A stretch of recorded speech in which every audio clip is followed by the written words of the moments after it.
Welcome to APG Pathasala. I am Professor V. Sekuntala, Department of Ancient Indian History, Culture and Archaeology, Sri Venkateshwara University, Tirupati. The subject is on Indian culture. The paper is on Indian numismatics. And today's module is on the contribution of coins to a source to Indian history. In writing history, there are number of sources. You are aware that the archaeology is an important subject to rewrite the history. In archaeological excavations, we come across number of coins, and these coins reveals the history in different aspects. And these aspects will be dealt in the following 30 or 35 minutes. Now, before going into the details of the subject, at the end of the module, you will learn about the objectives, that is the importance of study of numismatics and the sources for the discovery of ancient coins and the contributions that were made through coins to study the history of writing, the political history, the administrative history, the economic history, religious history, art history, and also geographical background and traditional decorative patterns. All these aspects will be learned through coins, how the coins helped in writing history. What is the importance of study of numismatics? First we will come to know. Numismatics is nothing but the study of coins for their historical and economic importance. So coins are discovered from time to time either in the course of archaeological excavations or as accidental finds during digging operations of the earth. So the coins play a vital role in illuminating history not known from other sources and also help in reconstructing the history. Coins are important for the study of the history, and the coins confirms, modifies and even amplifies history. To a great extent, the political and economic history is reconstructed by numismatics, and facts are very often corroborated or rejected by the numismatic findings. And many facts connected with administration, historical geography, religious history of ancient India are also revealed us by the numismatic studies. Coins constitute a major body of artistic material evidence, and coins are not only a source of economic history but also give extensive information about official, religious, cult, political thought, ideology, and also actual portraiture of historical figures. Before going into the details, as said, the coins through excavations, we could see the chronological order of the monetary system from period to period, from area to area, from king to king, and also the metal speaks about the trade and also the economic situation. Now coming into the details, how the coins were studied by various faculties for different reasons. Here the historians, economic historians or art historians or the archaeological or archaeologists, the scientists, the numismatic collectors, they all have a different reasons for study. Here you can see in this slide, the historians study coins as clues to certain historical events. Certain numismatists also prefer the historical approach to coins, especially ones with dates. You can find that coin of Akbar gold mohar, which was dated 45th year of his reign from Asirgarh port in MP. You can see that coin on the gold coin, which was with on the reverse side we can find the date. The economic historians study coins as objects of vast economic value and thus useful for drawing certain economic conclusions.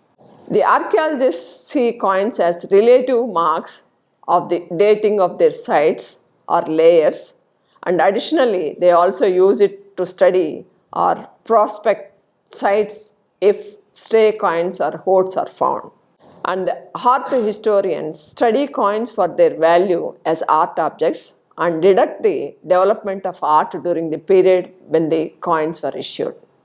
Whereas the scientists, especially the metallurgists and the science historians, study based on the metals and the metallurgical studies. Whereas coin collectors, they study these coins for the rarities and abbreviations and other peculiarities for their interest. So till now, we have seen what is the importance of study of coins, how the different faculties study coins for their own interest. Now coming to the sources for the discovery of ancient coins, we have different sources.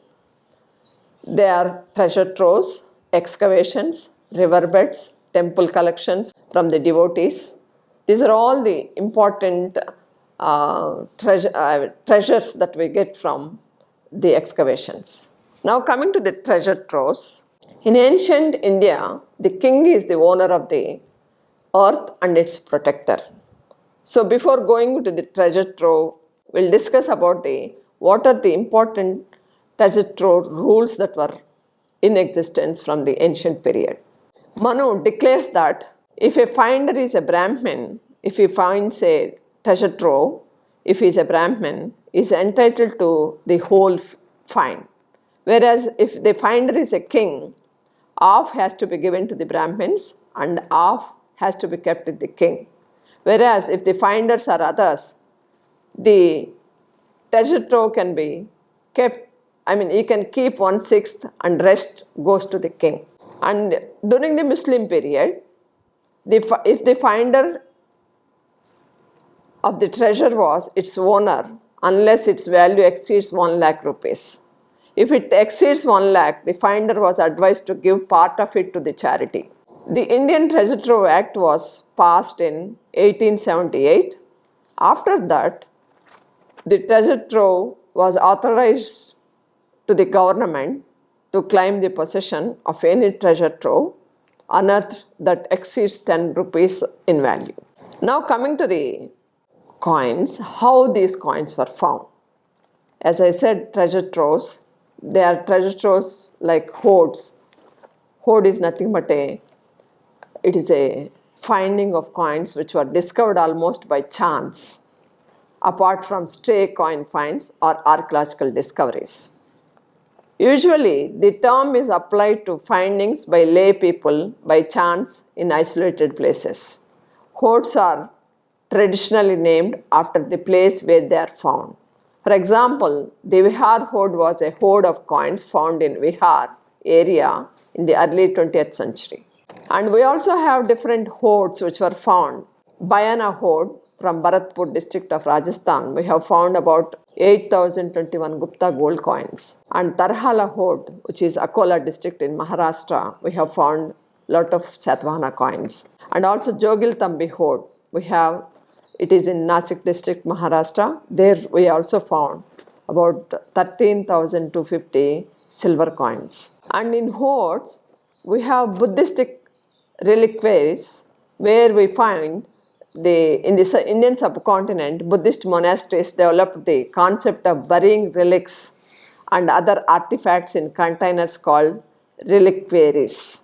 So many such reliquaries have been found to contain contemporary coins in various metals as funerary offerings.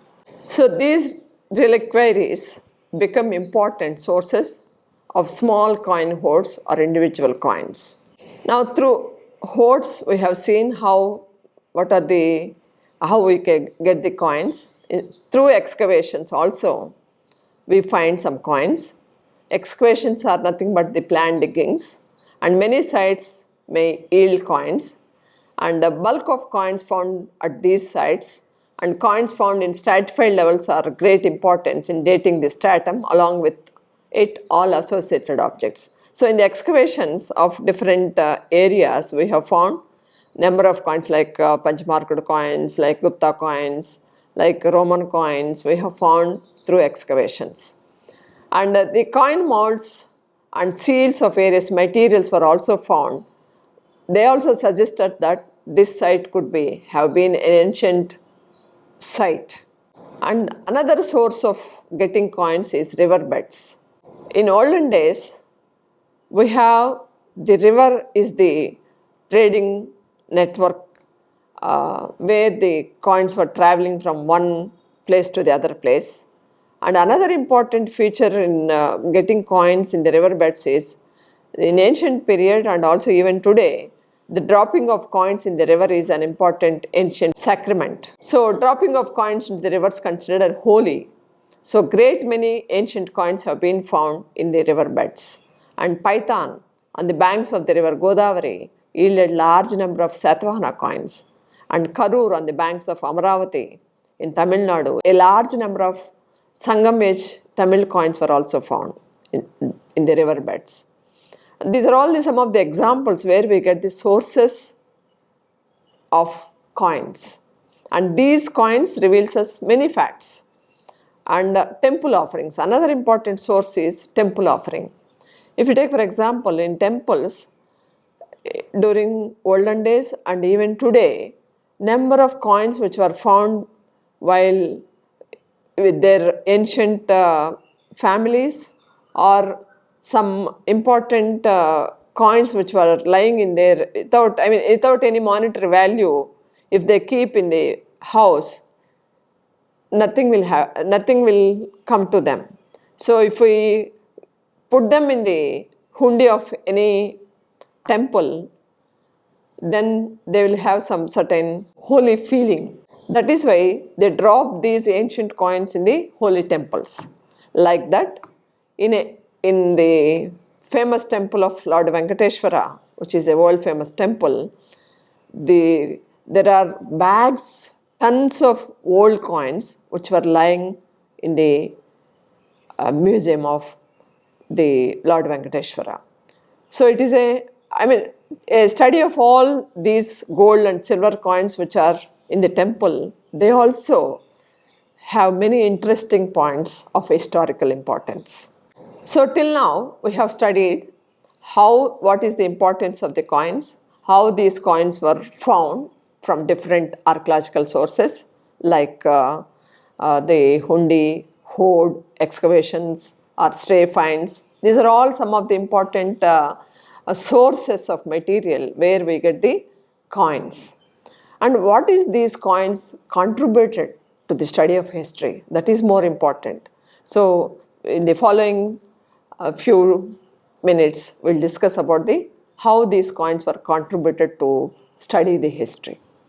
Now coming to the coins in the study of antiquity of writing. Writing is an important factor. So on the coins we find symbols on one side and the other side we find the legend. So this legend also gives us an important clue how writing was evolved. We'll take some of the examples from the beginning, chronological order, and we'll discuss about how the decipherment of alphabet came into existence. Decipherment of the alphabets of our ancient Indian scripts, namely Brahmi and Kharoshthi by Prinsep, Lassen, Norris and Cunningham on the basis of study of Indo-Greek bilingual coins. Greek legend on upper side and its Prakrit translation in Brahmi or Kharoshthi script is on the reverse side. So on the Greek coins we find Greek on one side and same thing is translated into Prakrit in Kharoshthi script on the reverse side. So king's name was preceded by the word Basileus meaning king, and on the opposite side king's name followed the words Maharaja or Rajane. Sometimes a title like Sotoros intervened between the two words. So Agathocles and Pantheon issued coins in Brahmi letters, while other kings namely Menander, Apollodotus, Eucratides, Hermois, etc., they have used Kharoshthi on their coins. Ashokan inscriptions on stones and pillars were all in Prakrit language, and some of them found in different parts of the country were similar to these scripts. Kharosthi inscriptions were found in the northwestern parts of our country, and Brahmi were used for inscriptions in rest of Ashokan domain. And this decipherment of the ancient scripts helped in understanding the large numbers of ancient inscriptions which are found around the country, adding greatly to the Indian history. And this led to the study of Indian epigraphy, and it has been authoritatively estimated that 80% of our knowledge of history of India before 1000 AD is derived from the inscriptional sources.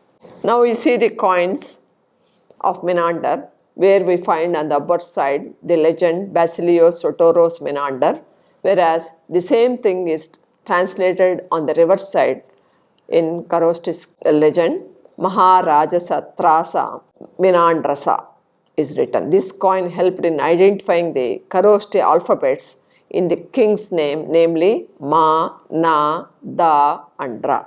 This is the coin of Agathocles, where we find on the upper side lion standing right, and the Greek legend Basileus Agathokleos, and reverse side we see the Brahmi legend Rajane Agathokleesa. And this coin also helped in identifying the Brahmi alphabets, namely A, Ga, Ta, Sa, Ra, Ja, Na, which is found on the reverse side of the coin. Now, we'll just see what are the scripts which are seen on the Indian coins. Just now I have given you how the antiquity of Brahmi came into existence. Now coming to the scripts which are seen on the Indian coins, Brahmi and its early forms like Western Kshatrapa, Kushan and Gupta Brahmi is noticed on the above coin, and Kharosthi, and later Brahmi and its variants like Sharada, Nagari, Siddha Matrika, etc. are seen on the second coin, and Greek and Bactrian Greek, Arabic and Persian is seen on the down. Tamil, Kannada, Telugu, Bengali, Ahomesa, these are all the scripts that are found on the coins of India. And we also found Roman, Urdu and princely states, namely Hyderabad, Bahalwarpur, Bhopal. We find in British India these coins. And we also find multilingual and polyscriptural legends on the coins. And these coins shows all this. In view of India's diversity and repeated incursions from its northwestern borders, many rulers have issued coins with inscriptions in two languages. On their language and the second, an Indian language, dominate in the region at that time, namely Sanskrit and Pali language. Additionally, the coins employ the foreign script for the foreign language and an Indian script for the local language. Later rulers in the colonial period issued coins in 3 or 4 languages and scripts to gain a wider currency for their coinage. And as I said earlier, the Greek legend, which was written on the upper side, and the Kharosthi on the reverse side, the other 38 odd Indo-Greek rulers were also there, and their names and their alphabets of Kharosthi also could be identified. There are about 38 rulers who ruled the country. I mean, their coins were known only through coins. Once Kharosthi letters were identified, it was easy to identify the Brahmi alphabets, as the language was Prakrit and the same in both the languages, though the script was different. So the practice of issuing bilingual coins was followed by the Scythian and Parthian rulers also. So till now we have seen how the alphabets, how antiquity of writing is known through coins. Now coming to the study of coins with regard to the political history. The second important contribution that was made to the history writing through coins was they brought to light the names of many kings about whose existence there was no literary or inscriptional evidence. The Kotalingala village in Karimnagar district of Andhra revealed the coins of many unknown kings such as Govada, Narana, Kamyavasa, Sirivayasa and Samagopa. We have no records of these rulers in the inscriptions or anywhere else, but only coins speaks about these rulers. And these kings ruled part of Andhra after the fall of Mauryan Empire, and they preceded Satavahanas. It is true of many other parts of our country, and many unknown kings came to light only through coins. This is an important coin which we can see where the Gobada was put his name on the coin for the first time in Andhra region, and these coins we see on the river side is blank, on the upper side we see the Ra no Gobada, which is the legend which is written on the upper side. And these are the other two important coins of the Satavahanas, that is coin of Chimukha Satavahana. Both have the symbol elephant facing left, and the legends are Chimukha Satavahana or Siri Chimukha is written on the coins. The coins also helped in corroborating the information provided in Puranas such as Vayu, Vishnu, Brahmanda, Bhagavata and Matsya. And these Puranas furnish the dynastic list, years of rule, and they also support the information which was provided in the Puranas. And the facts provided by coins seem to be even more accurate than the Puranas. The first king of the Satavahana dynasty is mentioned variously as Sisuka, Sindhuka, Chismaka, Sipraka and Rasalobali in different Puranas, but coins name him as Chimukha. And some kings issued coins of his predecessor by putting a counter mark suggesting that he defeated him. So for example, Gautamiputra Satakarni issued coins of Nahapana with his counter mark. So thus the coins has given immortality to many a ruler who would otherwise have been considered to be oblivion. The coins of many kings with Mitra and Bhadra ending names have been reported from central India, and majority of Indo-Greek and Western Satrapa and ancient tribal republicans like Adumburas, Udehas, Arjunias, they also came to light only through coins, the tribal kings which were ruling after the Mauryas. During the medieval period, the coins of Kubacha and Ildis have been reported from northwestern India, and these kings were unknown and came to light from their coins, which included their personal names even. They have issued certain coins, and it was supported by the literary traditions of those areas also. And some Delhi sultanates like Alauddin Khilji called himself the second Alexander, while his successor Qutbuddin Mubarak declared his faith in Islam in grandized terms, called himself the supreme head of the religion of Islam, that is Caliph of the Lord of heaven and earth. All these are written on the coins, and through coins only these details came to light. And again, coming to the token currencies now used all around the world, but it may surprise that Muhammad bin Tughlaq issued such a coin more than 700 years ago. This was a brass coin, and he wanted it to be accepted as a silver tanka, which was 50 times costlier. It was a failure since it was ahead of his times and people made counterfeit coins. He withdrew the coins after paying them the face value. And the coins also helped in finding out the personal traits and character of kings who issued them. For example, as I said, Muhammad bin Tughlaq of Delhi, who killed his father to become the king, but issued coins in the name of his father, calling him a martyr. And his successor Firoz brought out coins in the name of his dead son. Now we can see the Muhammad bin Tughlaq coin, where we can, he who obeys the Sultan obeys the God, the Prophet is written on the reverse side, and on the upper side we can see the minted the tanka, a currency during the days of Muhammad bin Tughlaq. Now coming to the coins also helped in constitutional and administrative history. The most notable feature of the ancient administrative history is the existence of the republican form of government side by side with the monarchical system. This is found with the coins like Gana, Nigama and Janapada, which are the terms of republican government and testified by the coins. The coin legends such as Yudeha Gana Ganasya Jayaha, that is victory of the Videha Republic, and Malayavanam Jayaha, victory of the Malaya Republic, and the legends on the coins of Arjuniyas, Vrishnis and others confirms that the existence of a republican constitution is there in some parts and some periods of ancient period.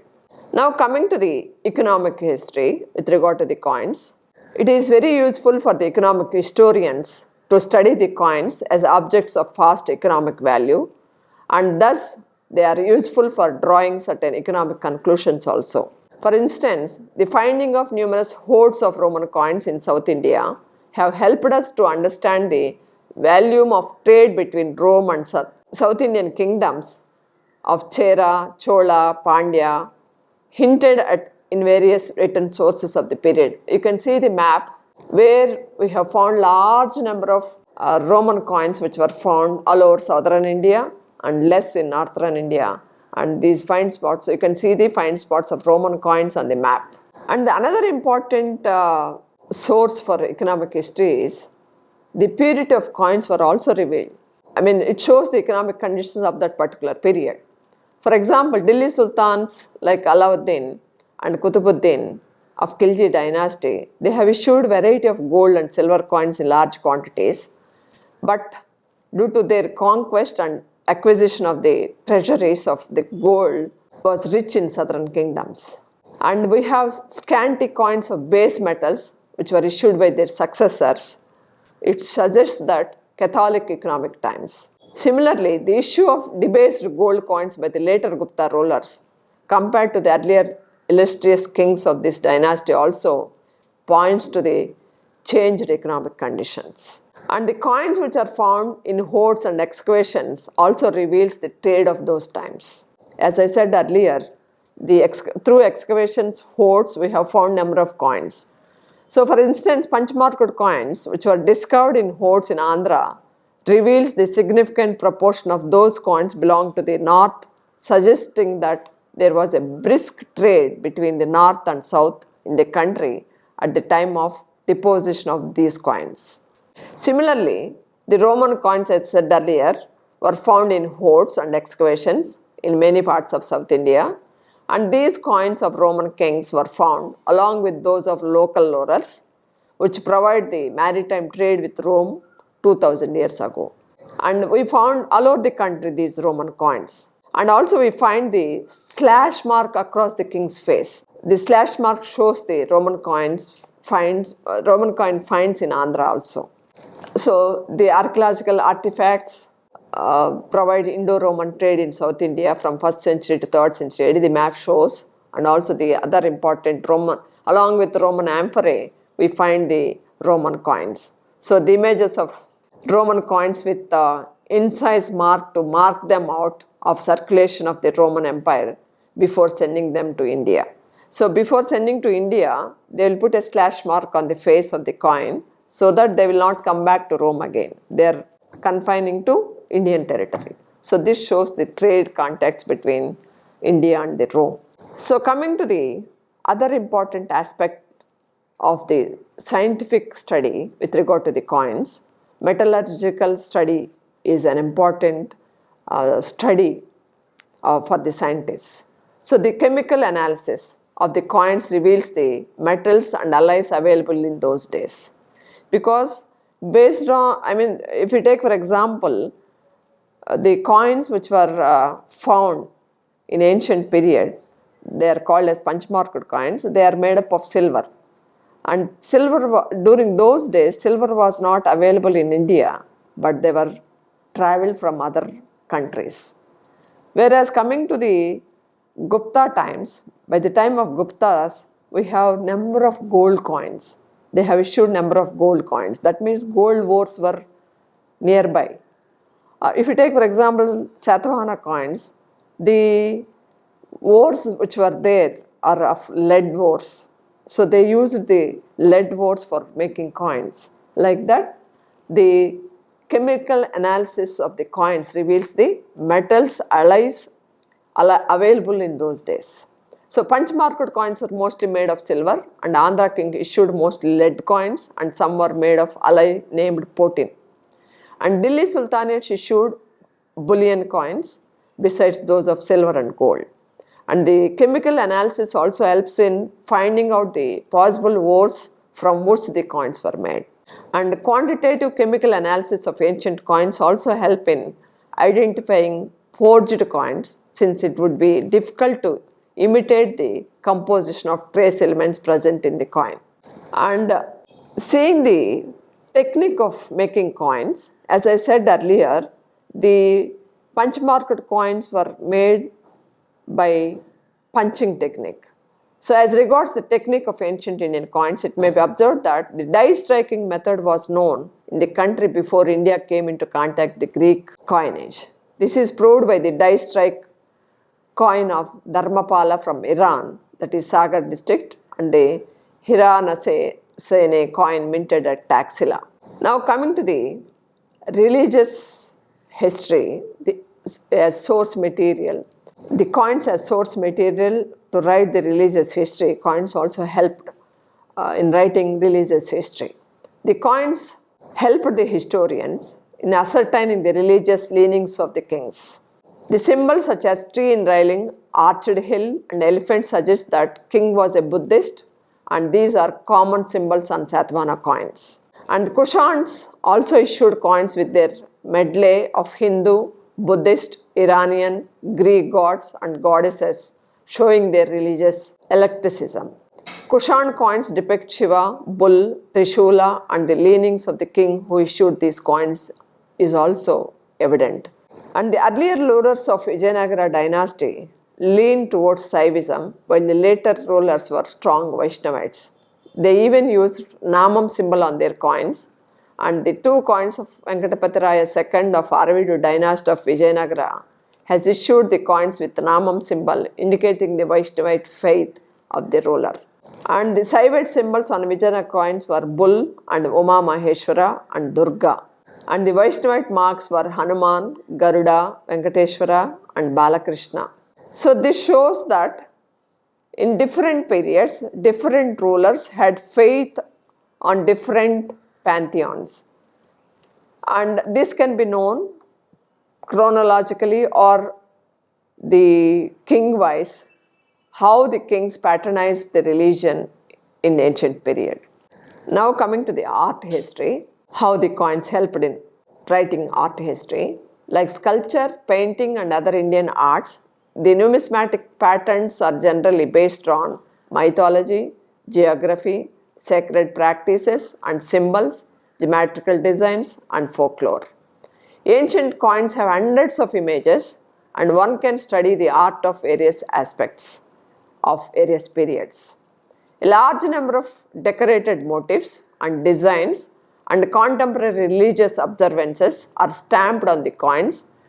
If you take for example, the Gupta coins depict the garments, ornaments and also coiffure, musical instruments and also furniture, utensils, all these are noticed on the coins of the Gupta emperors. While human figures like kings and deities also predominate, nature also finds due representation, which is evident from the figures like lotus, lilies, peacocks, Garuda, horses, rhinoceros, fish, elephant, lion, tiger, etc. And the Satavahana rulers were the first indigenous dynasty of India to issue portrait coins with realistic images. Now we see the depiction of animal figures on ancient coins, how beautifully they are depicted.